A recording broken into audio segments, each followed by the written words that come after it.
పూర్వము సరయూ నదీ తీరంలో అయోధ్య నగరం ఉండేది. ఆ అయోధ్య నగరానికి రాజు దశరథ మహారాజు. అతనికి 3 భార్యలు, 4 కుమారులు. ఒకనాడు రాజు సభలోని వారందరితో ఇలా అంటున్నాడు.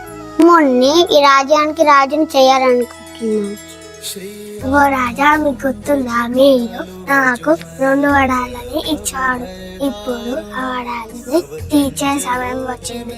నా కొడుకు బడుతుంది ఈ రాజ్యానికి రాజుని చేయాలి. రాముడిని 14 సంవత్సరాలన్నికి పంపించాలి. రాముడు తండ్రి మాటను అనుసరించి అడవికి వెళ్ళడానికి సిద్ధమవుతారు. రామునితో పాటు లక్ష్మణుడు, సీత కూడా అడవికి వెళ్ళిపోతారు.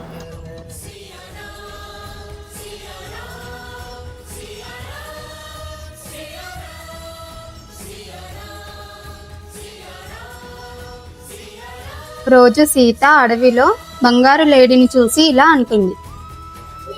అరే, ఆ బంగారు లేడి ఎంత బాగుందో, వెంటనే వెళ్ళి రాముడికి చెప్పాలి.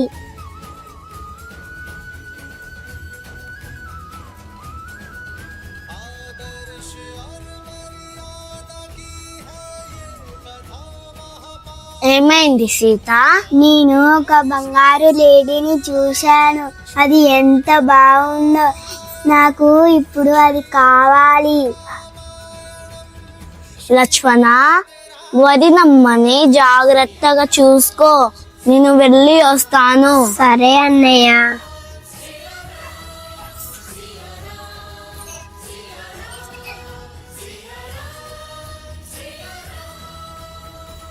లక్ష్మణ, లక్ష్మణ,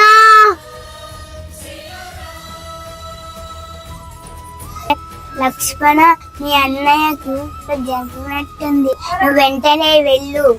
లేదు వదినమ్మ, నేను మిమ్మల్ని వదిలి నేను ఎటు వెళ్ళను.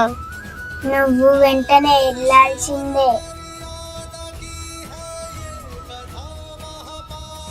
వదినమ్మ, మీరు ఈ గీత దాటి ఎక్కడికి వెళ్ళద్దు.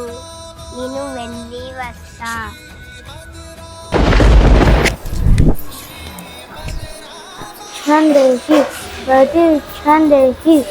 స్వామి, ఈ భిక్షని స్వీకరించండి. నేను ఎంతో దూరం నుంచి వచ్చా. నువ్వు నన్ను అవమానిస్తున్నావు. నాకు ఈ భిక్ష వద్దు. ఆగండి స్వామి.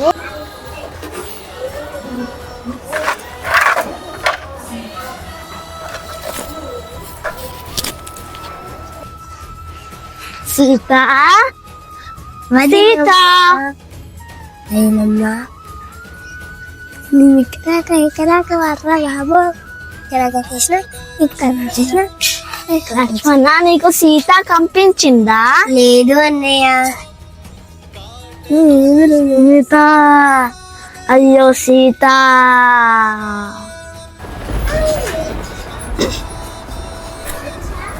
హనుమంతుని సహాయంతో రామలక్ష్మణులు సుగ్రీవుని వానర సైన్యంతో లంకపై దాడి చేసి యుద్ధం గెలిచి సీతను కాపాడుకుంటాడు రాముడు.